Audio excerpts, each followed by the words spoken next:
Okay, this is being recorded right now. So after this gets finished, we're going to upload it to our website. You can check that out at your leisure. When you have a question, please feel free to drop that in the chat. The chat will be monitored, and after each session, there will be some time for Q&A. So make sure that you don't leave a question unanswered. Just to kind of give you an idea of how we've rolled out success stories, we started with a parks and quality of life improvements session. You can see that we had the city of Monroe. We had some Northwest Georgia communities that also featured some mini soccer pitches in partnership with Atlanta United. We talked about infrastructure, specifically water and sewer, and we had a few communities featured there. Our first session for housing featured a creative ADU ordinance that was adopted by the city of Woodstock in Metro Atlanta, as well as some creative code enforcement and new affordable units being built in historic neighborhoods in the city of Carrollton. We also touched on civility and some contentious issues back in January of this year. We talked about how to hold decorum. We talked about civility among your local board. And then we also had a great talk from City of Savannah and Chatham County about environmentally sensitive areas and how to tap expert stakeholders. And so here we are now talking about housing part 2. There very well may be a housing part 3, so stay tuned. And today we're going to be covering the housing dashboard, some permanent supportive housing in Habersham, as well as the Brunswick Rural Workforce Housing Grantee. Our next one is slated to be downtown revitalization. So be on the lookout for those invites. That'll be in summer of this year. We want to talk about historic preservation, as well as the Downtown Development Revolving Loan Fund successful loans that are put towards projects there. And we want to talk about placemaking. So I do want to talk very briefly, because it's so fresh, that we were just in Brunswick last week, last Wednesday through Friday. Another way that DCA helps communities build more vibrant communities is by we do training twice a year. We do training for elected officials, appointed officials, and city and county staff. And we had a great group of nearly 35 attendees down in Brunswick last week, and the city of Brunswick could not have been a better host. We had a full day of training on Thursday, and you can see the historic old city hall that we saw there. We had some breakout sessions, and then you can see Commissioner Saby here, who's going to be speaking a little bit later. That was on site at the Reynolds Street Cottages. And you can also see in the bottom right there that we had a wonderful tour of downtown Brunswick. And so our attendees raved about it and really walked away with some tangible, concrete solutions that they can apply to their very own downtowns and to their very own housing inventory. So just wanted to plug that. We do this twice a year, and we've been doing this in partnership with the Georgia Planning Association for 21 plus years. And we are going down to Bainbridge, Georgia, the last week of October. Last year in 2025, we did a kind of a Halloween themed late October CPI, and everyone just couldn't get enough of it. So we are replicating it. We're throwing it back. Fully costumed speakers. It's going to be October 28th and 29th, and we hope you guys stay abreast of what's going on with Community Planning Institute, and you register. It is the highest value of any conference for a local government staff or official in the state of Georgia, and I stand by that 100%. So with that, I'm going to be quiet, and I'm going to kick it over to my friend and colleague, Megan Conville. Thank you, Daniel. Good morning, everybody. I'm going to share my screen. Can I get a thumbs up if you can see a beautiful slideshow?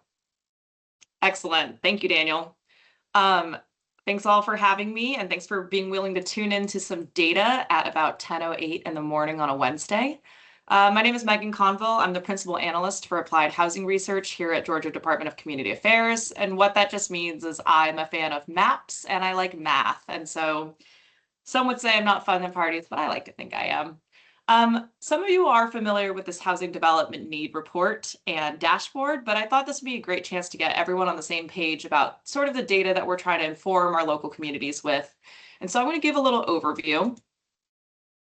What we're going to go over today is a brief introduction to the report, a little bit about the development. I'm going to do a deep dive into the report itself. We're going to talk about the dashboard, and then there'll be some time for Q&A. For those of you who have seen me talk about this for an hour minimum, it's going to seem really fast and pretty high level, but I'm always available for questions afterwards. My email will be on the questions slide. I'll drop in the chat afterwards. So please always feel free to reach out to me with follow-up questions, any details you're interested in. Love talking data. Okay, without further ado, these are housing needs assessments. You are all familiar with at least one or maybe 50 of them. There's so many of them. They're called housing development need reports, housing needs assessment, housing supply gaps, and they're always done on these different levels. It could be different geography, it could be a city, it could be a county. Some of them are trying to tell a story about affordability. Some of them are trying to tell a story about exactly where in a neighborhood you should build, but they all kind of share a similar structure. And so how a housing needs assessment is conducted on a very high level is that folks select different metrics that they think contribute to a gap or to a housing need, and they put them all together, they do a little bit of math, and they say, hey, here is the number for your housing need. And so DCA, for some of you may be familiar, but in 2023, DCA released a housing needs assessment, and it was a great report, but it was on a state level. And we felt like it told a great story about the state, but we got some feedback from some of our local decision makers that they said, well, the state level's great, but what does that mean for my community? So the next step was DCA wanted a new report.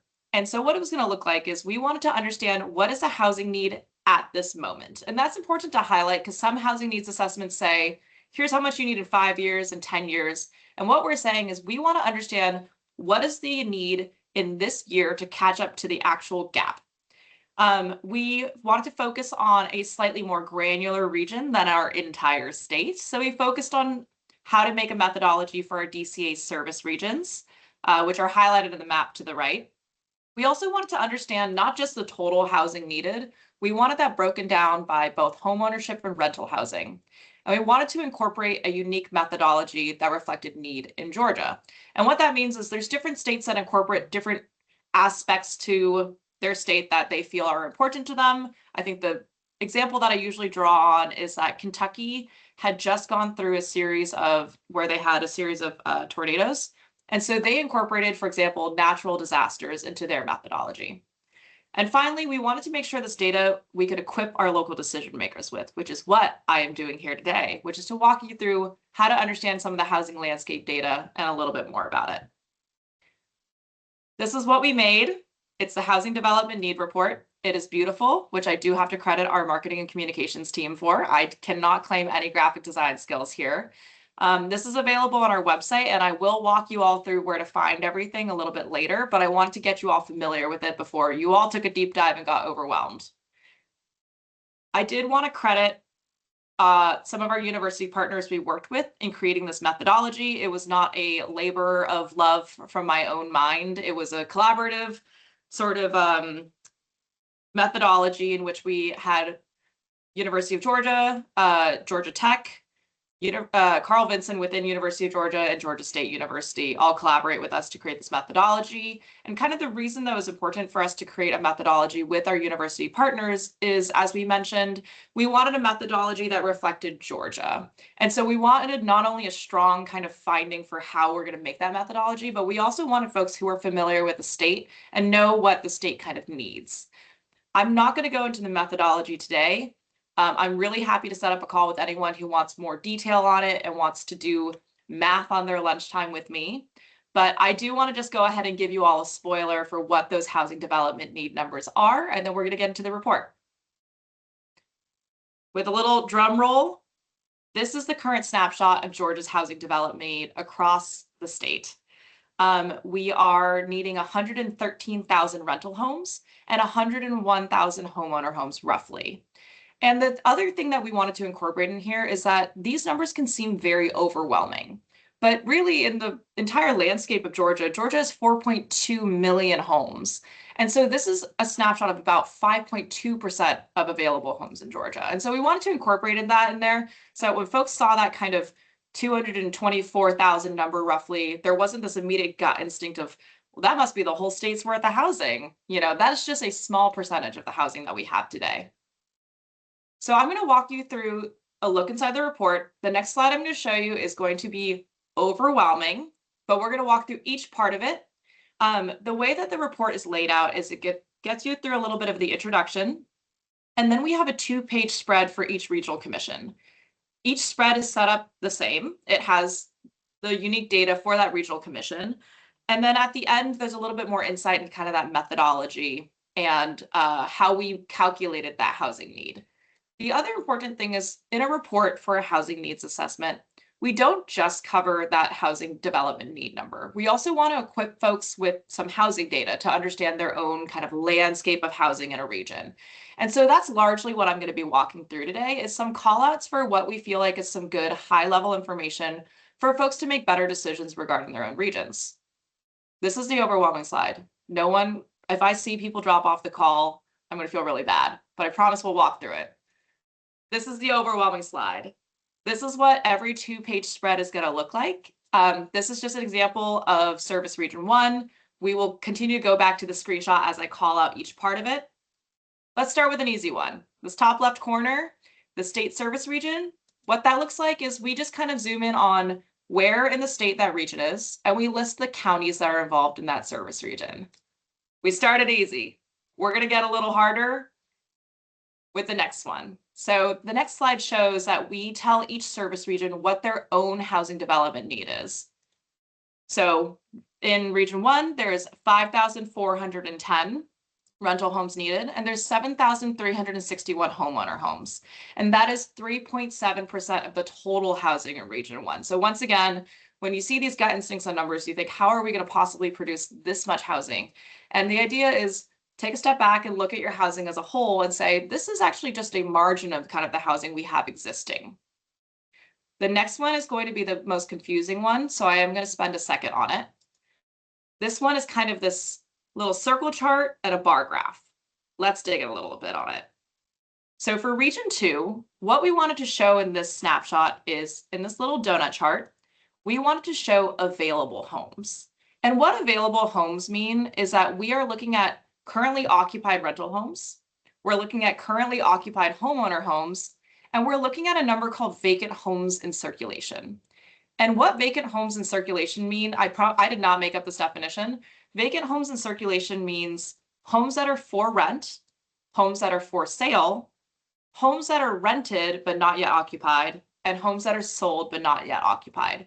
And so why we wanted to understand that is there's always a healthy balance of how much vacant housing should be considered in circulation. If it's too tight a market, renters are going to be really restricted in options and homeowners are going to be really restricted in options. But if it's too large, there's something to flag about why is there so much rental housing that may be floating around the market at this time? Are folks moving out, or is this just an odd time in the market, right? There's some takeaways to have from that. And then the bar graph on your right. So that is what we call unavailable homes. So we wanted this little comparison of like when you go into your community and you look around, you say, we have all these homes, and some folks' gut instinct maybe none of these are going to be available. There's so many vacation homes, for example. But then on the other hand, there's also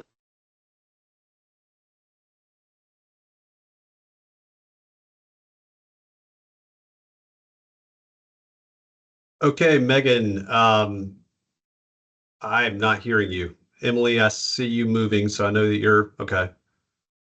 All right. Employees, that's part of the. We're moving.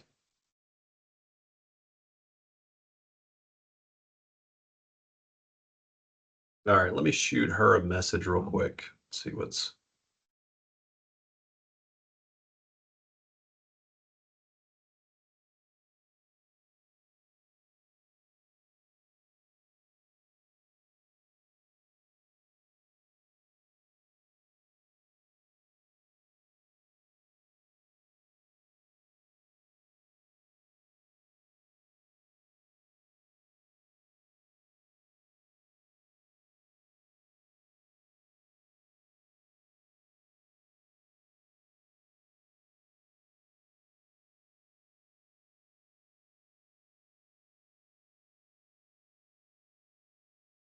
All right. Not ideal, but technology issues happen. So we're just going to wait another couple of minutes to see if she can jump back online. Maybe she's rebooting. And then if she doesn't, we're just going to go on to our next speaker.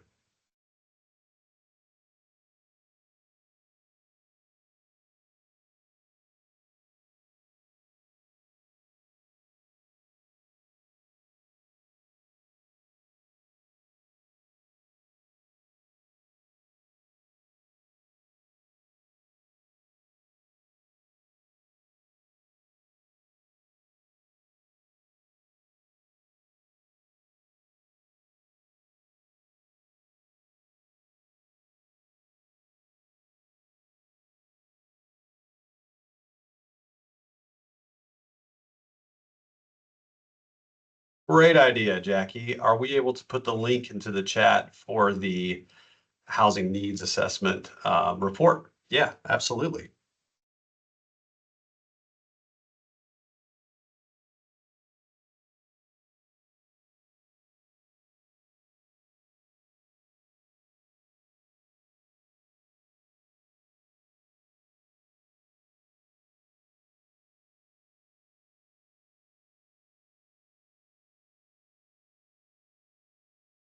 Thank you, Shalonda.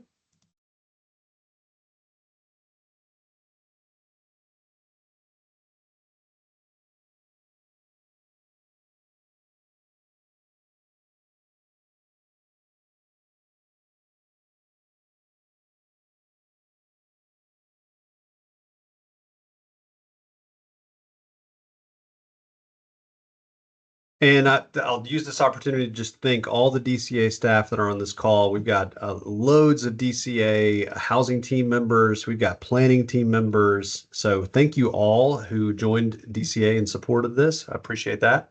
I'd also like to thank so many of our regional commission partners. I see so many of you around today. So thank you for attending. And remember, if you're a local government, your regional commissions are absolutely wonderful resources all around the state. So please get to know your regional commission staff members and see how they can help you for planning for success in your own communities. And with that, I'm going to move on. Megan, are you on this call? Okay. We're going to go ahead and pivot to Miss Suzanne Dow, and she's going to be talking about our first success story project in Habersham County. And thank you so much, Cara. And of course, we have our regional staff. Every single region in the state, all 12 of them have a regional representative with DCA. They are your first contact. Please have coffee with them, reach out to them, and learn about what might be applicable for your community. Thank you, Karin. And I do apologize about that oversight. So real quick story about Suzanne. We were talking about this success stories webinar that's coming up, and she was telling me that affordable housing is an issue in her community, and particularly for the vulnerable population that she serves. And she mentioned that in the comprehensive plan, which is a required document for every community in the state, there wasn't really a lot of mention about affordable housing. And so it was recommended by her local government to get involved in the comprehensive planning process. And she had never really had experience doing that. I mean, she operates, her shelter and she serves her population and keeps her pretty busy. But she realized that if they were going to be pursuing any kind of LIHTC development, low income housing tax credits, or if they're going to be pursuing more affordable housing, then she needed to be involved in the planning process. So she got put on a steering committee, and then she plugged in, and then next thing you know, it ends up in the next iteration of their comprehensive plan. And that's great. But even greater than that is her community actually won a LIHTC, was awarded a LIHTC development, specifically because she got involved in the planning process and she let her voice know, and people that agreed with her and represented her views about the need for this sort of housing gave them a voice. And because of that, now so many people in her community are going to have a place to live that they can afford. So this is just a wonderful example of someone getting involved in the planning process and absolutely shaping her community in a positive way. So I'll be quiet and I'll kick it over to you, Suzanne. Uh, Thank you. Good morning. Am I sharing my notes with you, or are y'all seeing the full PowerPoint? Just seeing your slides, not seeing your notes. Okay, because on my end, I'm looking at notes and I was like, this is not what this is supposed to look like. So, okay, well, good. Well, thank you for the opportunity to speak with you today. My name is Suzanne Dow, and I'm the Executive Director at Georgia Mountain Women's Center. We're also known as Circle of Hope. And I'm here to share about our scattered site permanent supportive housing program for domestic violence survivors. DCA's partnership has been essential over the past 17 years with this model and is now an instrumental partner in helping us develop a new 60 unit single site affordable housing community specifically for victims of abuse. For nearly 40 years, not 70, 40 years, Circle of Hope's served victims of abuse in Habersham, Stevens, and White counties. We're located in rural Northeast Georgia. As an agency, we provide 24-hour crisis intervention and emergency shelter, along with legal assistance, therapy, skills development, specialized children's services, financial and housing assistance, youth prevention programs and education, and of course, community awareness and education.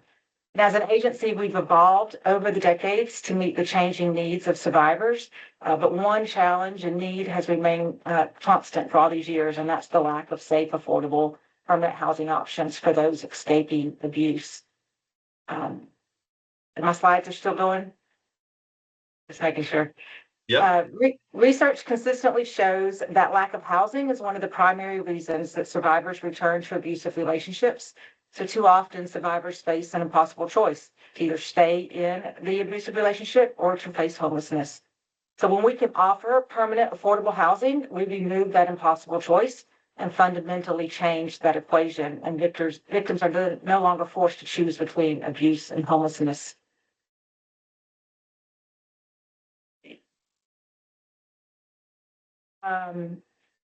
We as an agency, it's not real common for domestic violence programs in Georgia to do permanent supportive housing programs. For instance, there are 47 state certified domestic violence agencies, and there's only 2 of us doing this. The other one is Partnership Against Domestic Violence in the Atlanta area. So why we as an agency chose to launch a permanent supportive housing program was because we started actually offering housing in 2007 with our first transitional housing program, but we kept seeing the same pattern play out. Victims would stay in our emergency shelter for a short period of time, and then within months be back in crisis and abuse, and then back in our shelter. So that wasn't because they weren't capable of succeeding, but it was because they were dealing with a lot of trauma that had not been addressed. They had limited or no financial means. They had no support systems, and they were trying to navigate complex systems alone. The average length of stay in our shelter ranges from 30 to 45 days. That's enough time to respond and address the initial crisis and safety need, but families needed ongoing support and more time to heal from a lifetime of trauma and abuse to maintain long-term stability. So for us, permanent supportive housing programs give families the time to break that cycle of domestic violence-related homelessness. We also have complex needs that victims deal with. Domestic violence-related trauma and substance use make it hard to work, stay connected to support systems, and manage everyday tasks, which directly then threatens their housing stability. So many survivors leave those situations with little or no income, ruined credit and past rental issues, many do, that's been caused by the abuse. So on paper, they look unrentable and therefore can't qualify for housing or maintain rent on their own without income or little income. So even in our community, when units are available, the screening criteria, the background checks, and the stigma that many landlords often see that survivors of domestic violence might be risky tenants just because of the nature of being victims, those system barriers can completely block their path to stable housing. So we did start the transition in 2007, and then we launched our scattered site permanent supportive housing program in 2009, which allowed us to begin addressing some of these more complex needs that families have. And then the third reason was about the barriers and gaps in our rural communities. So we are in rural North Georgia, and in rural communities like ours, the basic starting point's already tough. We simply don't have enough affordable housing units, and there are only a handful of landlords and properties. So survivors are competing for a very limited pool of housing. And then within that pool, affordable housing options are even more limited. So even when a unit is available, also putting the lease in the victim's name often isn't safe. Survivors may be hiding from an abuser, or something as simple as a name on a lease or a utility bill can go public and reveal their location. So we're not only facing a shortage of affordable housing, but we're also working around the fact that traditional leasing models weren't built with survivor safety and confidentiality in mind. Our current scattered site model is we are a project sponsor under the Department of Community Affairs, Balance of State Continuum of Care. We have a specific focus, of course, on homeless victims of domestic violence, dating violence, and stalking who are also living with disabilities. We manage 15 scattered site units across the county with a master lease arrangement, which means our agency holds the lease with the landlord, and then we lease the unit to the family we're working with under a different agreement, a rental agreement. Most of our referrals come directly from our emergency shelter and outreach programs. So by the time someone enters one of these 15 PSH units, we already have a relationship of trust in place with these families. And we operate under a housing first approach. So we offer flexible, voluntary support services with no preconditions for entering or remaining housed. And housing is the foundation, and then we build our supportive services around it. Offering a standalone permanent support housing program is rare in Georgia for our types of agencies. I mentioned that at the beginning. Our service model is composed of two components that work in tandem: housing stability support and healing and recovery support.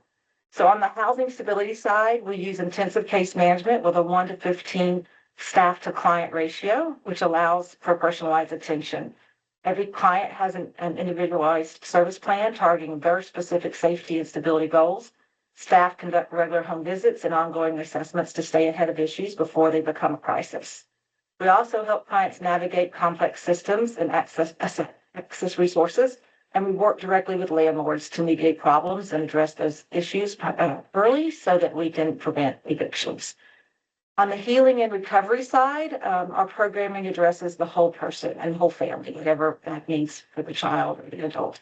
Their physical health, mental health, parenting support, life skills education, financial stability, community connection, and engagement.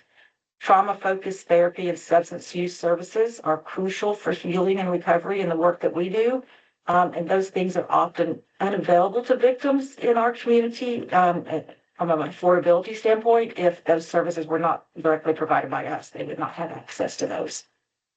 Clients also have 24/7 access to crisis intervention services through our own agency confidential crisis line. So they're never alone when something happens, or they might hit a crisis moment. They can call Circle Folks Hotline and receive support, even if they're not the case managers off-site and off duty.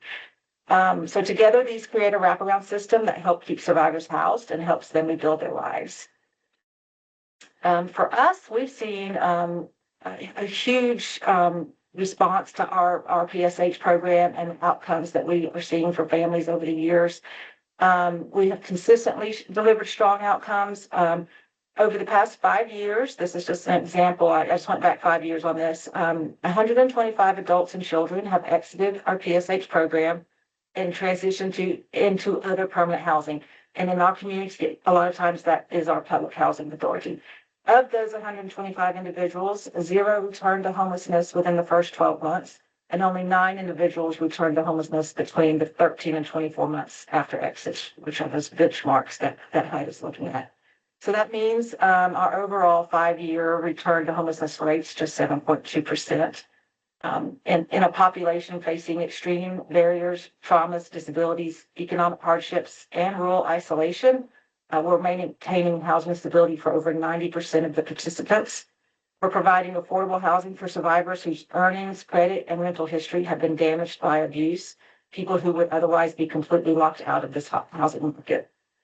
DCA's balance of state continuum of care application process scores projects highest when 54% or more of the adults demonstrate an increase in total income between program entry and their annual assessment or program exit. And our program exceeds historically, but this is just last year's data. Our program exceeds that benchmark with 67% of our participants increasing their total income in the past year. And on the same, similarly around income, the projects score highest when 8% or more adults gain or increase earned income at those same benchmarks. So it's total income and then there's earned income. And so our program really exceeds that benchmark. The past year, 69% of participants gained or increased earned income during that past year. Housing stability allows survivors the time and space to recover from trauma, while economic empowerment helps to interrupt that cycle of violence. Scattered site challenges. So while this model has worked very well for us for many years, it does come with some challenges, especially for our specific population. And that has pushed us to explore new solutions and options. And we've been exploring that for many, many years. So first of those challenges is safety and security. Our units are located across the county and with many different landlords, not with just one landlord. There are a lot of individual trailers or apartments in different apartment complexes, that type of thing.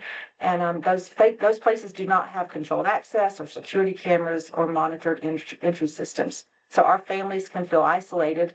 They don't have immediate support staff presence. They don't have those security things in place, and they don't have nearby peer support. They don't necessarily want their neighbors to know that what their situation is. So that's always been a big safety is one of the main things. Secondly, the lack of public transportation in our rural area creates serious barriers to essential services. Survivors often can't get to medical appointments, counseling, court appointments, or work without a car. And so we don't have public transportation, and only 38% of those families coming through our shelter have cars for transportation. So we have people do not have cars, and we don't have public transportation. So this means that our staff spends a significant amount of time traveling between homes to help provide that transportation assistance for these families, which then in turn reduces the number of hours that they are available to focus on those bigger things to help families maintain stability and move forward in life. And so finally, we face ongoing housing barriers. Landlord recruitment's difficult because of the stigma against housing and domestic violence survivors. Many landlords simply won't rent to us. I will add that we have 4 supportive housing programs, and PSH is just one of them. We also have a rapid housing program that is funded and comes through the DCA's balance of state. So these are challenges we face with all of these programs, not just PSH. But so landlords just don't want to rent to us sometimes. And on top of that, working with individual landlords, like I explained earlier, means our staff are essentially serving in 2 roles. They end up being property managers, handling maintenance requests and lease issues, and then they're case managers to provide supportive services. And those 2 roles do not always work real well together with some of the issues we have to deal with, and it also stretches our staff's capacity and takes time away from the direct support that we want to be able to provide to our families. The affordability gap. In addition to those scattered site challenges we face with our target population and rural area barriers, data also shows that there's a significant unmet need for this type of housing and affordability in our area. Both nationally and statewide, affordable housing is the most critical need for victims who are currently fleeing or residing in emergency shelters. For the past 10 years, domestic violence victims have remained the largest subgroup of homeless individuals in the balance of state COC point in time count across emergency shelters in Georgia. And within those counts, Habersham County has been among the top 20 counties that account for 87% of the total number of homeless individuals living in emergency shelters during that point in time count. And according to DCA's most recent 2024 point in time data, 267 individuals in our Tri-County service area were experiencing homeless. And from our agency standpoint, over the past 2 years, we had to turn away 115 adults seeking shelter due to not having a bed available for them. And in that same time frame, our shelter and our outreach programs serve 644 adults, yet only 17% of those adults were able to be housed in one of our supportive housing programs of the four that we have. So this really, between not having beds available, not having enough affordable supportive housing programs available, opportunities, it really underscores a critical need to be able to expand our housing options. And this goes a little bit further into the affordability gap. According to housing policy guidelines, to avoid being housing cost burdened, a household should spend no more than 30% of its income on housing costs, including rent and utilities. A 2-bedroom apartment in Habersham County rents for an average right now $1,400 per month. And that's just an average. There are really, a lot of them are $1,600 and $1,800. To afford rent and utilities without being housing cost burdened, a household must earn at least $64,000 annually. But the families that we are serving in our program earn an average of $18,576. It's actually annually, making affordable rent for them around $465 per month. So if our rents are $1,400, we need it to be $465. We have this huge gap. It leaves affordable housing just unattainable for our families. So when somebody is cost burdened by housing and spending 50, 60, or 70% of their income just to stay housed, even one unexpected expense can become a crisis. Car repair, a medical bill, a child care bill, any of those things can be enough to push them back into homelessness or force them to return to an abusive home because they have no financial safety net. So this is where Willow Song Village, the second phase of what we were going to talk about, falls. So for 19 years, we've been trying to help survivors navigate housing markets that simply weren't built for them in mind.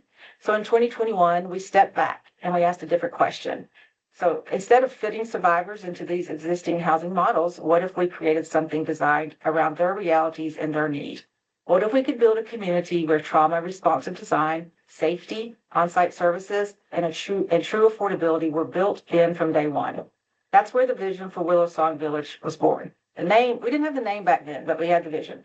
Our vision of Willow Song is to create a safe, supportive, and affordable housing where those fleeing or attempting to flee domestic violence, dating violence, sexual stalking can rebuild their lives. Willow Song will have 60 1-, 2-, and 3-bedroom units so that we can serve both individuals and families of different sizes. It's designed to provide stable housing in a secure, managed environment and to foster healing, connection, and personal growth by weaving trauma-sensitive design, programming, and on-site support services into one place. These are our design concepts. I won't deviate because I'll get there. A big part of this work has been ensuring survivors actively help shape this project. We've held 4 focus groups with survivors to discuss our building design, security, amenities, what kind of services they would want to see on site. So their input has guided everything from the overall layout to the supports that we will be offering. We'll have dedicated staff and therapist offices on site for easy access. A multi-purpose room will host various workshops and community events, while an on-site health exam room will make healthcare more accessible, and we have community partners that will come and see families there on site. The community kitchen and coffee station will serve as a hub for social interaction. We've included an atrium with a variety of seating and gathering spaces, giving residents options for both quiet connection and small group interaction. For our youth, we've planned a teen activity center, a child enrichment center, an outdoor sports court, and a playground, recognizing that a different age group of children have different needs and things they would want to do and be part of. We've included ample outdoor spaces and very strong safety features, a dog park, a pavilion, a walking path, a gated entrance, security cameras, and controlled access. The entire development's being designed using trauma-informed standards, which means special attention is being paid to not only the physical security, but giving residents choice, their autonomy, connection to nature, and calming lighting and the paint colors that we use, not having sharp corners so that they can see around corners and not be scared of somebody coming around the corner. All of these are part of trauma-informed design standards that have been incorporated into this. So we don't see this just as a housing development. We see it as a community infrastructure that will serve survivors for generations. And we hope it's a model that other communities serving target populations could replicate. There's a way you can't just vision stuff, you have to get there somehow. And so this, for us, this is where DCA has continued to be a big partner for us. We have been partnering with DCA since 2009 when we started our scattered site PSH model. But their role in this Willow Song Village project has really been a pivotal turning point that moved it from a vision into a reality. We began talking with DCA in 2022 about our capacity to expand housing options for victims. We knew we could serve more survivors in supportive housing as an agency, but our biggest barrier was the lack of relationships with multifamily housing developers. The need was clear, but the partnerships were not. In 2023, DCA hosted a listening session that brought together service providers and developers into the same room. Out of that conversation and what DCA heard from all of us, they then decided to partner with Cooperation for Supportive Housing, which is a national supportive housing agency that does policy and this kind of work across the country. And with their partnership between CSH and DCA, they decided to hold Georgia's first Supportive Housing Institute. And that institute was the real turning point for us. The idea was that a team that would include a service provider, a housing developer, and a property manager, and someone with lived experience would come together as a team, apply to be part of the institute, and then attend the institute sessions together. We had to serve together. And that was for over the course of 6 months, and there were 11 sessions total, in person and virtual. We had less than 3 weeks to identify who our housing developer and our property manager team would be. We had the person with lived experience, of course, but we needed those other partners. It was challenging. We weren't sure we were going to pull it off, and we knew this was our one opportunity to try to make this happen.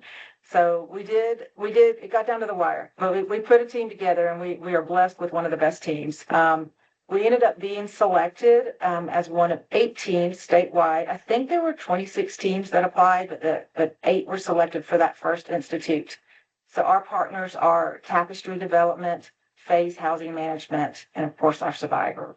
And so over those 6 months, we shaped all the concept plans for Willow Song, from design to services to policies, all of the things that you would need in this kind of supportive housing environment.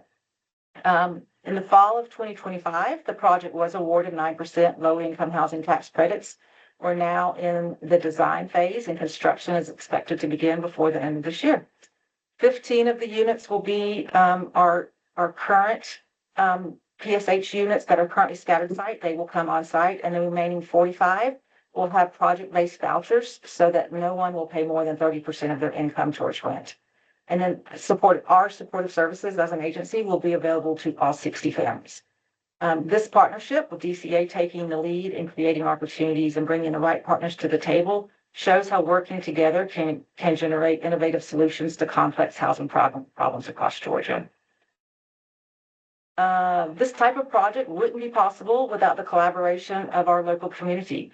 The city of Cornelia is who has played a significant role for us in that phase. Our site is located in the city of Cornelia, and our emergency shelter has always been located in the city of Cornelia. So we've had a working relationship with the city for many, many years. So I joined the cities. They had a 5-year comprehensive plan team planning coming up. And so I did join that team, and I was part of that. And my purpose was to ensure that the housing needs of vulnerable populations, not just domestic violence victims, but homeless people in general, people that need affordable and attainable housing, to make sure they were included in that broader community discussion. And then from there, the city did, as part of their plan, they did a community needs assessment, and they did include, affordable housing on that needs assessment that was distributed. And then ultimately, based on all those results, affordable housing ended up in the final comprehensive plan. So without that alignment with the city goals, this project would never have been possible. And then meanwhile, the city applied to be a GIC team, the Georgia's Initiative on Community Housing team, to continue their work that the city is very invested in housing as a whole. And so they applied to be a GIC team, and they were accepted for that program. And I serve on the GIC team as well. So that means that currently Willow Song isn't just happening in isolation, just under Circle of Hope's little umbrella, where it's a bigger vision now that the city of Cornelia is supporting. And so as a whole, the city is supporting families in general who need affordable housing. Almost done. A project like this also doesn't come without some political challenges that we had to navigate. So one of the biggest, we didn't have a whole lot, thankfully. We're a very blessed agency, because I know multifamily housing development can have real pushback in a lot of communities, and our community does have that as a whole, as a county. But one of the biggest challenges for us was balancing going through the city approval process while maintaining confidentiality of what we were trying to do. Our Willow Song will be on the same property as our emergency shelter, and our emergency shelter is a confidential location. So we had to really get creative in how we could still be compliant with what's required for public posting and those kinds of things. And the city attorney was very instrumental in helping to deal with that, and how public postings and the meetings were discussed. So we got through that. That was one of our big challenges with our population. And then we also had to navigate some resistance from our neighbors. We are on a dead end road, so you drive by several houses to get to our property. So of course our neighbors had some concern about a new 60-unit development going down that road. So we met with them in private and heard all their concerns, answered all their questions, and came up with some shared solutions on how we would deal with some things as we move forward. And that really eased their fear over that, and it's been fine ever since. So we're moving forward. That is my contact information. I thank you for listening to this. I hope I didn't go over my time limit. I try not to take too long, but it's a lot of information, but I am very thankful for DCA's role in this. Of course, we couldn't do any of what we've done for all these years without DCA's partnership. So I'm happy to share any more about our scattered site or our new single site model with anybody if they want more information, and my contact information is there on the screen. Suzanne, your story is so inspiring for so many different reasons. Thank you for sharing. I'll just wait a few seconds. If there's anybody, I haven't seen any questions in the chat, but I'll wait a few seconds to see if there are any questions. Now, we have a couple of minutes.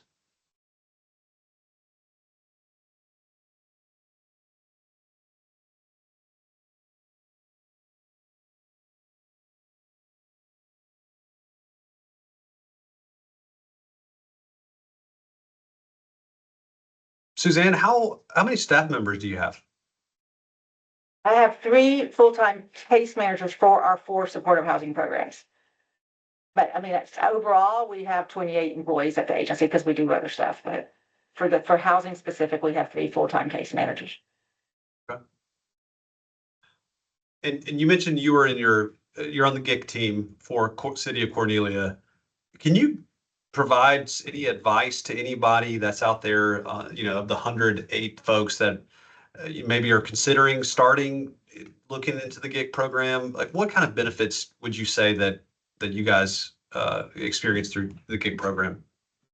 Yeah, I think it's been great, because I mean, affordable housing is just one piece of what is being looked at. They have target areas in the city where they want to do some home renovations.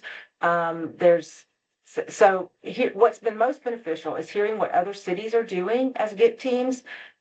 We take so many notes, and we come back and we discuss it, because not everybody goes to the retreats, and we come back and share all the ideas with the whole team. We've learned about grant opportunities of things that the city can apply to for the different projects they want to focus on around housing in general. So it's just eye-opening to really see what other communities have been able to do. It's a 3-year program, which and then as an alumni, you can stay involved, and I think definitely some people from Cornelia will, because you can just keep benefiting from it. But it does take that your city wants to be invested in addressing some of those issues, or your county, but it's definitely been very beneficial for sure.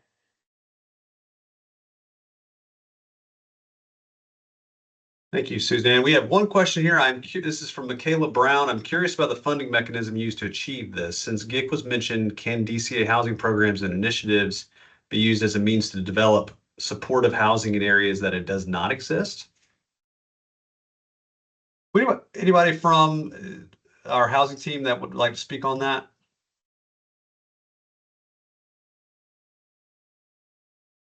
Yes, Michaela. To answer your question, yes. Hey, I'm Laura Ann Holland, and I am our Director of Strategy at DCA, and happy to support this initiative internally. But Michaela, I think that if you're in a GIC team, if you're planning to attend the conference, we've actually got a session in this upcoming conference that will talk about supportive housing and how to leverage those resources. If you're not planning to attend that, though, feel free to shoot me an email, and I'll get you connected with the right people to have that conversation.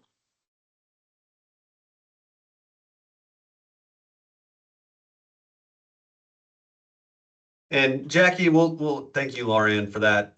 Jackie, we'll end with this segment with your question. What would you say the biggest hurdle that you had to deal with? Was it the community feedback? Was it the ordinance and regulation hurdles? Particularly because this is a site that has to be kept confidential. I imagine that blew a lot of local government staffers' minds, particularly around the zoning procedure law, and this is very interesting. So the question is, what is the biggest hurdle that you had to deal with? It was actually finding a multifamily housing developer for us. Because I mean, this really was on our radar strategically for 10 years, right? And we just didn't know how to do it, or to put it together, or find a partner, or what that looked like. We didn't know anything about LIHTC. We knew none of that. But from between those options of ordinance and community feedback, the community feedback was very easy. Because we only really had it with our neighbors, and so the ordinance would probably be, of the two hurdles, the biggest. And how they did it was because we have a developer as a partner, and we're co-partners on this. They used the developer's name on everything, and without using Circle of Hope's name. They were very intentional about not saying Circle of Hope's name in the meetings, but we also did meet with the city planning folks and county folk, or city commissioners, in advance, so that they really did know. They knew what this project was and what we were doing, but they then kept it confidential, and not saying the name in the meeting, the public meetings, so that it wouldn't go public. We also then had to work with our newspapers and stuff around how we were communicating about this, and wanted it to be us communicating about the project, and not, some reporter talking about, Circle of Hope's doing a new 60-unit, supportive housing multifamily thing. So, but yeah, they were very great. And they were kind of at first like, wait a minute, and the reason it was also legally, in the state of Georgia, there's a misdemeanor law if you disclose the location of a shelter, of an emergency shelter. So there was a legal reason why they also needed to be compliant. They did not want to be in trouble as a city for disclosing the location of a shelter, since the Willow Song was being built on the same property. So thank you, Suzanne. All right, I do believe Megan is back, and Megan and Commissioner Sabia, I just want to point out we have 30 minutes left. So if you guys could both stay to 15 minutes, that would allow for both of you to have full time remaining. So Megan Conville, I'll bring it back to you. Thank you all. It appears that my laptop was plotting against us all learning together, but we're back. Thanks everyone for your patience. I'm going to pick up just kind of where I left off regarding walking through this report itself. I believe where I cut out was regarding seasonal homes. So just as a reminder, we're looking at the sort of donut chart as available homes, and we're now talking about unavailable homes. And that means three things. One is that substandard occupied, so that's folks who don't have working kitchen or plumbing. We have seasonal homes, which is worth noting. Oh, sorry, I'm going to zoom in a little bit more. Okay. The seasonal homes, which regards the amount of homes that are being used as either Airbnbs or folks' second home. And finally, we have this category called other vacant. And other vacant is housing that may be held for storage, maybe housing that needs to be demolished and is vacant, and can mean a lot of different things. But the important takeaway here is to kind of understand your scale of renter to home ownership in your region, as well as understanding the scale of your vacant housing. And the reason why is that folks will often look around and say, oh, we have all this vacant housing and all of it is seasonal homes. And while that can be very true for some places regarding the scale of it, there's all this sort of other nuance regarding vacancies that can be figured in. Jumping right back in, we're looking a little bit at population growth. This one's pretty straightforward. We're using the OPB numbers for population growth that is projected. That was produced by Carl Vinson Institute demographers, and we're looking at the amount of people who are looking to join a region. And that could mean things such as new families, new births, some babies, but also folks moving into the region. And all of our regions are going to experience growth. And so part of this is understanding how to accommodate this growth that may happen in your region. And so, for example, in Region 4, the growth is going to be slightly higher than the state average. We're looking at a 1.4% growth in 1 year in Region 4, whereas the state's closer to about a 1.1%. The last snapshot on the first page of the report is going to be a little bit of a breakdown of households by county. And this is just a great way to understand which counties are in your region, as well as kind of their share of renters and homeowners. And so if you're just eyeball Bibb County right now, off the top of the dome, we could say Houston and Bibb, biggest counties. Bibb looks like it's about a 50% split between renters and homeowners, which is unusual for the state because the state is a little bit closer to a 65-35% split favoring homeowners. And so if I was in Bibb County, I'd be wondering, do we have a very robust rental market, which could be favorable, or do we have restricted homeownership opportunities? So there's just something to even glean from the snapshot here. We're going to move on to page 2. Really quickly looking at household income levels. I'm sure all of you have heard the terminology behind an AMI or an area median income. And I felt it was important to display this for folks to understand what that looks like for both renters and homeowners. And so looking at Region 7, we see here that 29% of renters are above 100% AMI. And so that's around 17,000 households that could have the potential of becoming homeowners.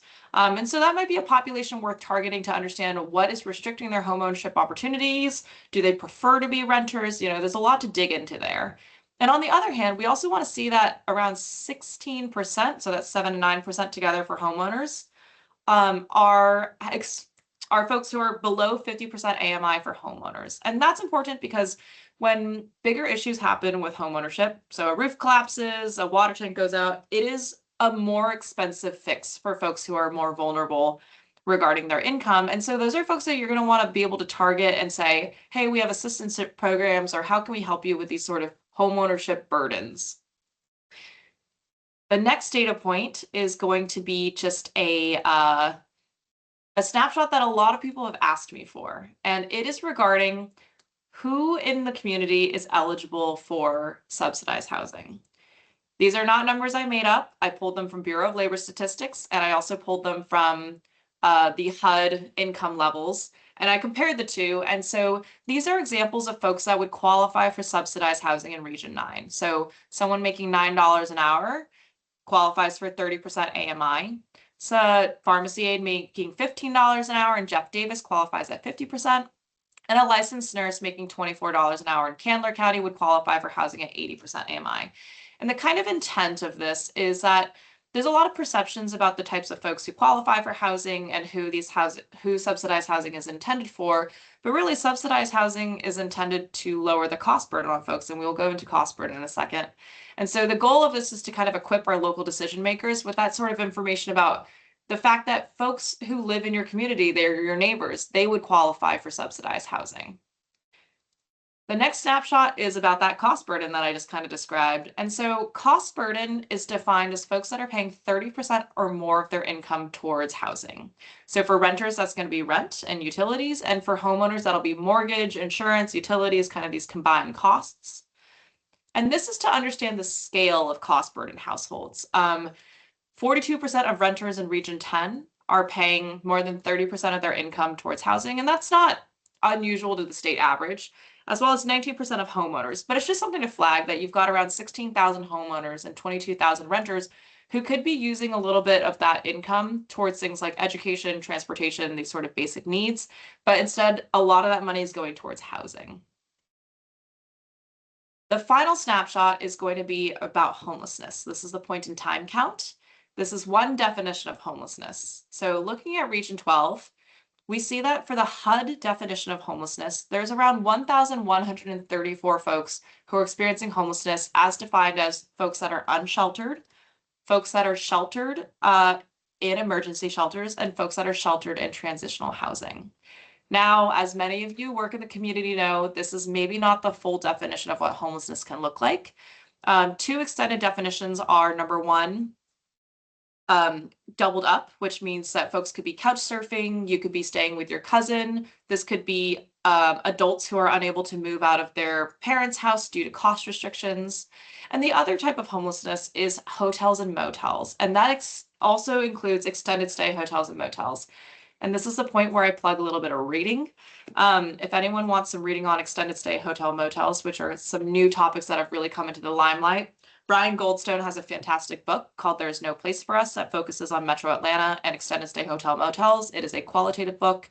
It tells a very good story about how this is the sort of system that folks end up in a cycle of homelessness when they're extended stay hotels and motels. And separately, Georgia State University just released a report quantifying the amount of extended stay hotel motels in DeKalb County, which is kind of the first of its kind. And so this is a great way to understand these sort of new definitions of homelessness as they have come up. All right. Thank you for bearing with me through presenting part of the report and then a long break in the middle where I was restarting my computer or my computer decided it had to restart itself. And then the other chunk of the report. So I'm going to walk you through the easy part, which is where you find it. So this report, if you go onto the homepage of DCA, and I'll drop both links to the report in the dashboard and my email. I know someone's already dropped the link to the report in there, but I'll get them all into one comment. If you just get on that affordable housing dropdown, there's a housing development page. And if you scroll all the way to the bottom, there's a housing development need report. It's going to appear as a zine, so you can toggle through it. We do have PDFs available if anyone wants to print it upon request. So feel free to reach out to me if that's of interest, but this is a great online tool to explore this data. Now, I just talked a lot about regional commissions, and some of you may be like, hey, I don't operate on a regional commission level. I've got great news. I have something for you. Housing Development Need Dashboard. We're going to start with where to find it. Same exercise, affordable housing dropdown, housing development, and then a housing development need dashboard. And what that looks like is this. And you may notice that this looks very similar to the 2-page spread for every regional commission. This is an interactive tool to show that regional commission data for the housing development need, as well as all of the same data that I just presented to you in that 2-pager. The way that you can operate through it is that little top area where there's a regional commission number, there's a drop down. And as you go through the drop down, it'll immediately update that data to show you just, for example, Region 12 in the snapshot. I promise something more granular than a regional level, which is where I bring you to the next page on this dashboard, which is a county level data. We thought it was important to equip folks on this with the same sort of housing data on a county level. And so similar way to navigate it to the regional commissions, there's a drop down for county. And once you type in a county or select a county, this one I'm choosing Worth County, it'll update all of that data to show you household income levels, total households, cost burden for just your county. And this is a great way to understand that sort of snapshot of what your county is experiencing in 2025 and to equip yourself with a little bit more data to talk to your constituents or your colleagues about as we talk through housing. Just as a last kind of plug, if you don't know which regional commission you're in, on the final page that tells you a little bit more about the dashboard, there is also a drop down for you to find your regional commission. So I chose Coffee County for this example because the name is fun. Don't know what else to tell you. Coffee County on that drop down, and it'll immediately update to tell you should be looking at regional commission number 11. Now, in light of the fact that I have split my time between 2 different presentations, I just want to hop right away to questions. My email is available not only here, but it's on the dashboard as well. It's on the back of the report, and I will drop it in the chat. But I'm happy to take any questions that anyone has at this time for just a couple minutes. So I don't want to take up too much of the next slot. That's great, Megan. Thank you. We're going to take time for one question.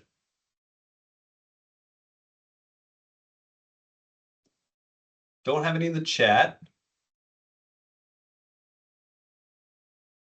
That's okay. A lot of this is math based, and I would personally never ask a math question in front of 100 other people. So feel free to reach out to me over email if you want any more details, or if there's any data you're seeing on here that you may be interested, or that you're not seeing on here that you may be interested in getting. I'm always happy to help figure out if I can get that. Also, I did get the feedback that folks are interested in getting that county level dashboard data on a city level. So keep an eye out for an update coming down the pipeline. And I'd love to be getting everyone that sort of information to help them on understanding their own communities. Thank you, Megan. Thank you. Hayes, what unique policies have you seen cities implement to get folks out of extended stay situations? Oof, you're asking a policy question that is slightly out of my wheelhouse. I am happy to say that I think as research is coming out, this is becoming something that is on folks' radar. I'm not too sure of the policy interventions that have happened at this time, given that a lot of this research that's coming out has happened in the last couple months. But I would keep an ear to the ground because I do think it's becoming something that folks are focusing on. And I'm not sure what sort of regulations are in place at this time, but it would be interesting to see what sort of policy implementations come down. Yeah. Great. Thank you, Megan. We are going Thank to you. transition over to Commissioner Saby with the City of Brunswick, and he's going to be telling us about the Rural Workforce Housing Initiative and grant. So, Commissioner Saby, thanks for joining us today. Thank you, Daniel. Appreciate the introduction. Hopefully everybody can see my screen here. I'll jump over. Great to see a bunch of familiar faces from GMA and DCA staff. Can you see my screen, Daniel? We're seeing actually just the video board. So now we see your PowerPoint. What we're seeing now, if you hit that present button, start slideshow. Yeah, we're looking at. That's there it. we go. How's that? That got us. Perfect. Yes, sir. It looks great. Awesome.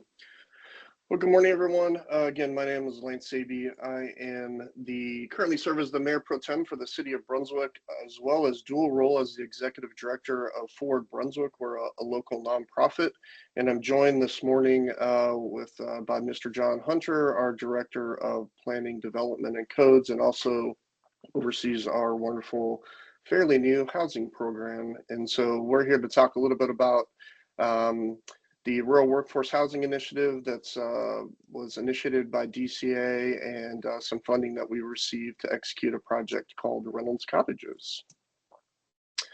And again, John and I are baseball fans, so we're batting cleanup, and I know we're a little bit short on time, so we're going to zip through some slides here, but plenty of opportunity for questions after this presentation as well. But I think it's important as we kind of set the framework for affordable housing and workforce housing that it works best when it's indistinguishable from market rate housing and integrated into the fabric of a real neighborhood.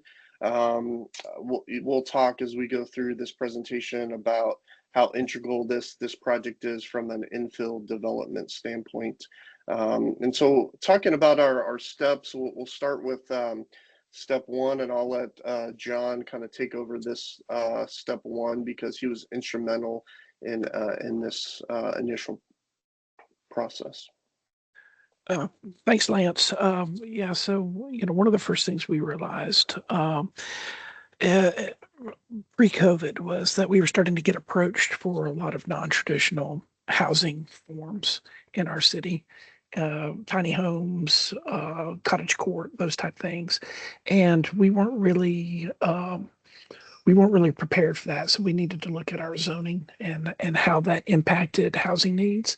But we also had a perception locally that Brunswick wasn't a place that you could build, and so and that there wasn't a demand. So Lance's organization, Forward Brunswick First, did a market housing study to look at what market demand we had locally for housing within the city limits, and in particular around our downtown core. And the results were incredibly positive about how much demand there was. And as we started rolling into working with our ordinances, we took about 2 years and reworked our entire zoning ordinance with the help starting with the regional commission, and looked at our primary core area in particular, which is historically was very mixed use, and it actually contained in our downtown core every single zoning classification that we had in the city was operating in our downtown core, so or in the immediate surrounding area. So what we did was created a new downtown mixed use zoning classification that unlocked a lot of potential uses in our downtown, and we felt would help also expand our housing opportunities in our downtown area. As part of that, also, we addressed some of our parking restrictions and re-legalized ADUs in the city. As a historic city, Brunswick has a multi-leveled approach to housing already, but we had outlawed a lot of our garage apartments and ADUs and really hamstrung a lot of property owners from continuing to use them.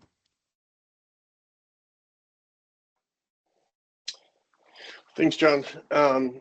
So once we got kind of the framework in place from a city perspective, Ford Brunswick started looking at potential development sites. And you'll hear me kind of echo this anytime I talk about Reynolds cottages. I think from a development standpoint, the site selection is probably the most key component. And when you're looking for a site, you need to have the framework of, or the mindset of, what your end goals are, and not try to make a development fit to a site, but the other way around is you try to find the site that will help you accomplish your overall goals. And so one of the things that we were really focused on is that we felt like we wanted to do infill development to reduce the strain on our current infrastructure.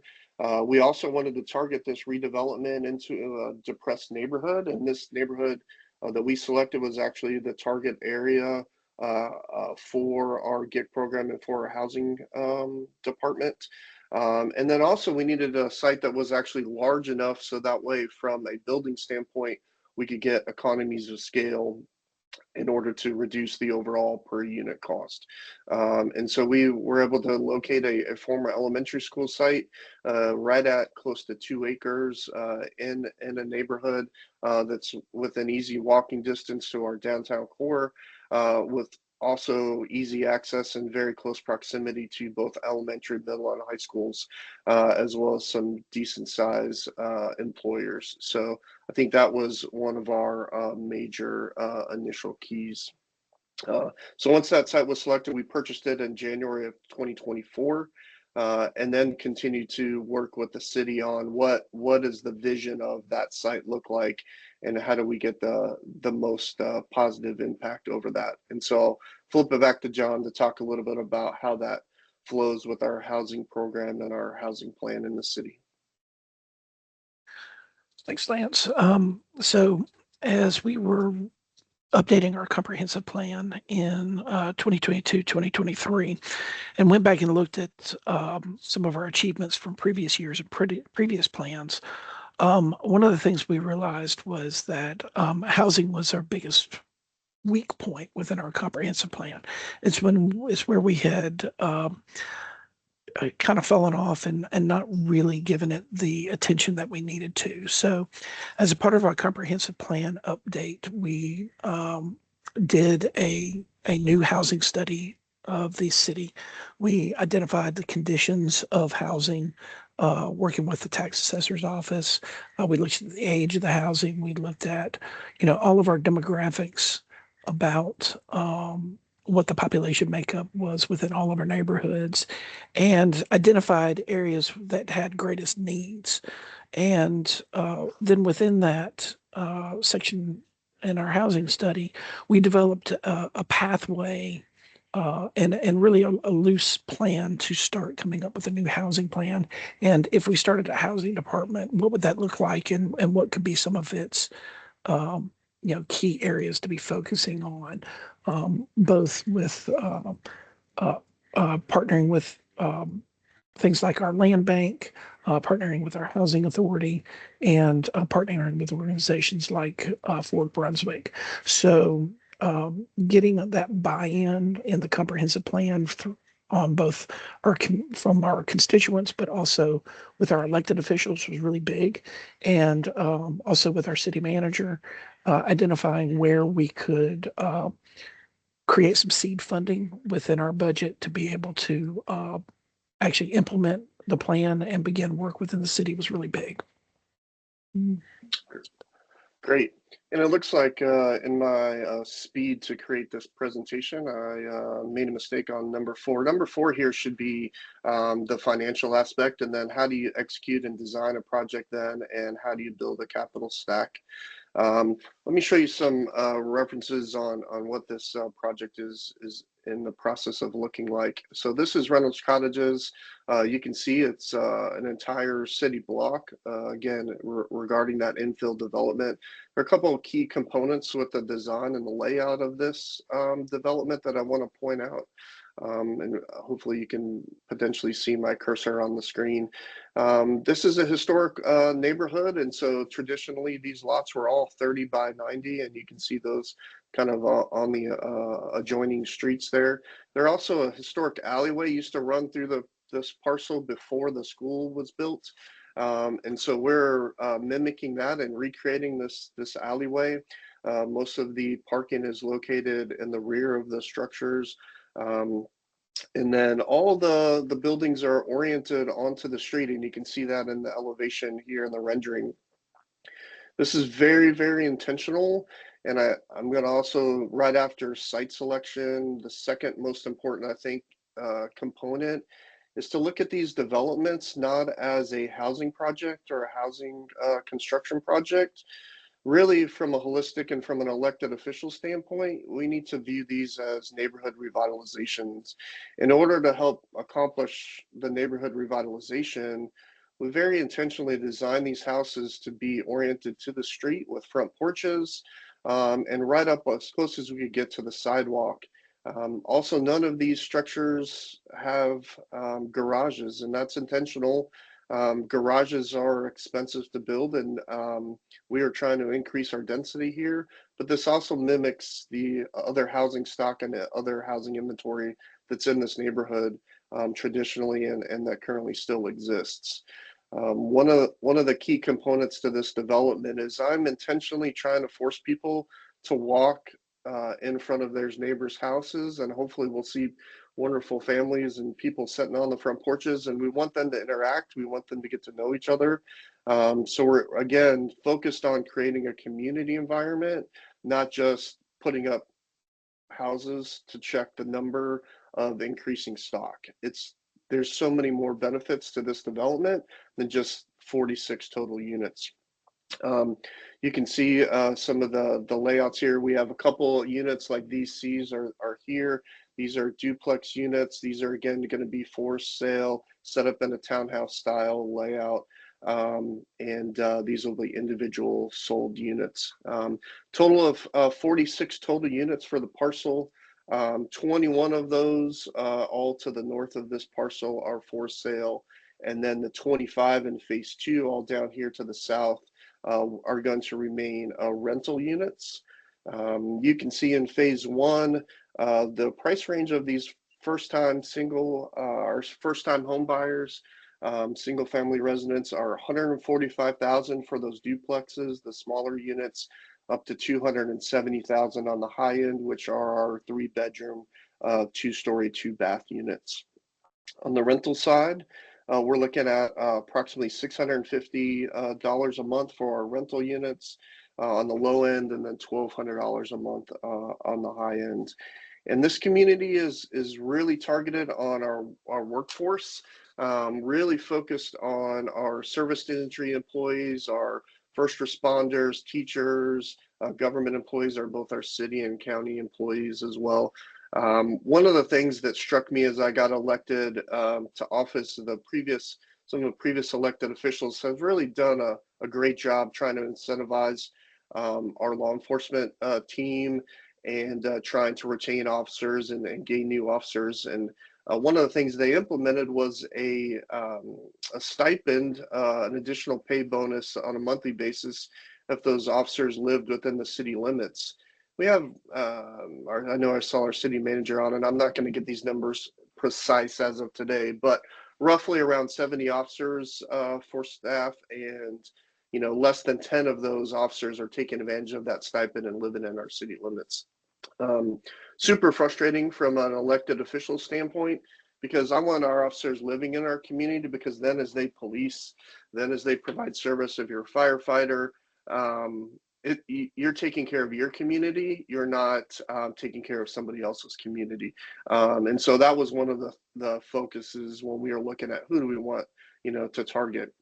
We're getting all of our financial support on the front end of this development. There's no vouchers or subsidies going to be used in the final product. And so from a financial standpoint, we've partnered with DCA, and you can see some great photos of these funds being used. So the Rural Workforce Housing Initiative and the infrastructure grant, we were awarded that $2.5 million. That's allowing us to improve not just the site here at Reynolds Cottages, but we're getting spillover benefits for the entire neighborhood, including installing fire hydrants, which this block did not have any fire hydrants. Stormwater management, we're running a brand new stormwater line all the way about 2 miles all the way to join our other infrastructure. A lot of great other enhancements throughout this parcel, but also again that supports all the surrounding neighborhood. And then an additional funding source through One Georgia is we did also receive the $1 million construction loan financing for the vertical construction of the for sale homes. So without that partnership, you can't make the numbers work. But again, I think the key is that we selected the site, we had a vision, and then we went and found the resources to support making the numbers work. That's I think key, and I will continue to echo that. I'm getting close on time, so I'm going to zip through here a couple obstacles and key results. A couple things that we're obviously challenged with, and you're going to have this challenge with any new development, is the people that don't want it in their backyard.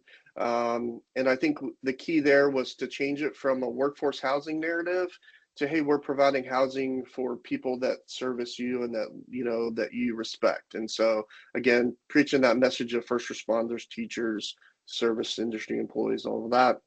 And also demonstrate the benefits of Reynolds Cottages and how it helps the surrounding neighborhood, not just as an imposition because of the construction, but what are the overall benefits to the entire community, and those showing those results and demonstrating that I think was key, i.e. improving the water infrastructure that also supplies the other neighbors.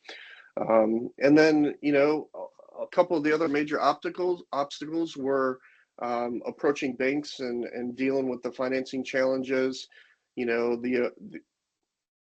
Getting an appropriate appraisal for these type of units was a huge challenge, and getting financial support. And so we were able to partner with some local banks, not other community organizations, whether that was foundations that are providing some support.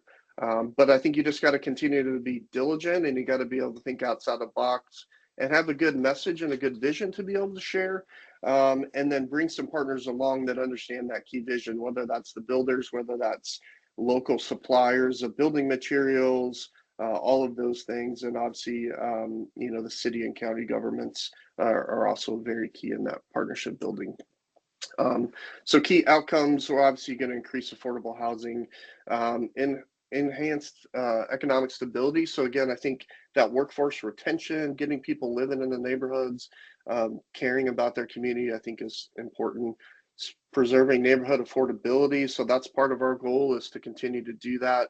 And by being a nonprofit developer, it allows us to keep those costs down and maintaining that they're owner occupied dwellings and things like that.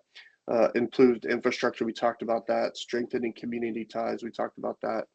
The other thing is I think we're providing a model for future development, and so we expect that this model, whether that's executed by Forward Brunswick, our city housing program, we hope that other people will look at this model and see the benefits of it and be able to echo that, even if it's not one of those two entities executing the project. Enhancing quality of life, and then also strengthening public-private partnership as a legacy. As municipalities, I think there's always, as elected officials, some challenges that go with working with nonprofits and private entities, but I think there's a lot of benefits that can be generated from that. And I think demonstrating that it's possible. The city, municipalities, we can't do it all. So we just got to find the right partners to help execute, our vision as a city and as an organization. So I'm going to kind of wrap up there. This is my contact info. Happy to talk with anybody and share additional info there. But in wrapping up, Daniel, I just would like to say that again, site selection, look at it as a neighborhood revitalization project. You got to get the right partners at the table that see the same vision, and then balance the funding support that you can get. There's a lot of funding out there in a lot of different spots, but you got to make sure that the funding matches the overall vision and doesn't constrain you from accomplishing actually what you want in the end. So happy to answer any questions. Well said, Commissioner Saby. Thank you for speaking on that project. If you could do me a favor, Commissioner Saby, could you drop your contact information into the chat, please? Your email address, Yes, sir. et cetera. Yes, sir. And while we're doing that, I do recognize that it is 11:30. Want to be respectful of your time. If you have to drop off, please feel free to do that. I'm going to continue the conversation, particularly around a couple of questions. And so we'll stay another 5 or 10 minutes or so. But if you have to leave, please have a wonderful day. And with that said, Jackie, I don't know that you specifically answer this question, Commissioner Saby, but what funding was used to purchase the actual site? Was that some of the One Georgia Rural Workforce Housing, or was it through your nonprofit? No, the nonprofit purchased that, and we raised funds to do that. I think it's a good example. We were able to use that, though, that purchase, dollar amount as equity, and demonstrate that during the grant and the application process, both for the infrastructure and the loan. So we had the property already. We had already done a lot of our due diligence in terms of site design, as well as some other key components that demonstrated that we were ready to move forward, which were like phase 1 and phase 2 environmental studies, pre-engineering stuff. So we kind of had all of our ducks in a row there before we went and started saying, okay, where do we get some additional funding? That's great. Yeah, and I believe you said Fort Brunswick purchased the first unit. Is that correct? Actually, our Golden Isles Development Authority has purchased the first unit. Yep. There you go. And so again, in partnership with them, we were at a point where we were at the finish line to close all of our loans, and the appraisals came back, and we were short about a couple $100,000, to be frank. And so we were able to approach the Development Authority as a partner and say, hey, would you be interested? Workforce housing is part of your strategic plan. Would you be interested in purchasing the first one as a mechanism for us to help close the gap?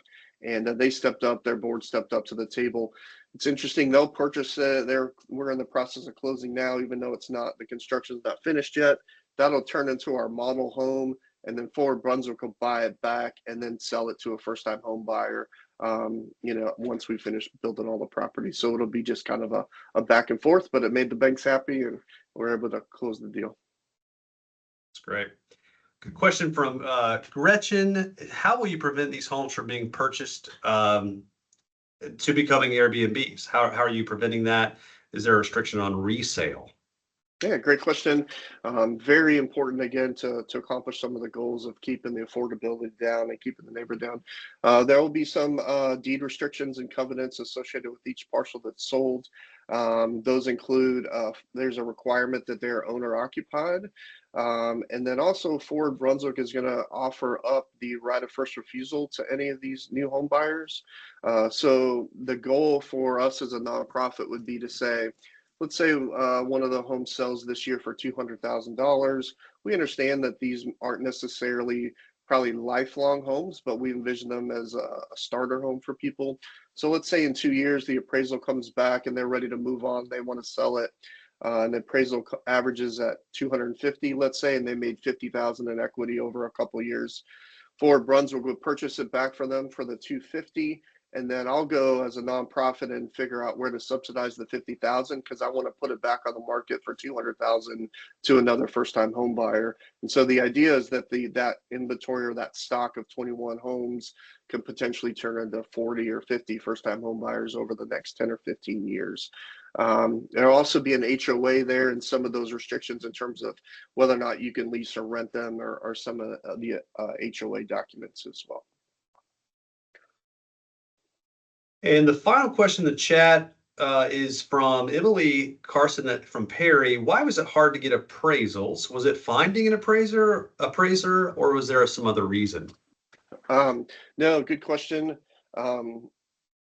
I think 60% of our housing stock in the city of Brunswick is pre-1970 construction. We've had very limited new construction in the city and very limited new construction, especially in this neighborhood. And so trying to get comps was a challenge for the appraiser. And also there was no model for these are to be frank, very small lots, right? And some of them are very small units. So there was no comps to say, hey, how much is a 600 square foot townhome for sale, brand new construction? What should that be at? And so those are the two kind of challenges there. Well, this is great. I don't see any other questions in the chat. I'll pause for just about 10 seconds. Any other questions from the group?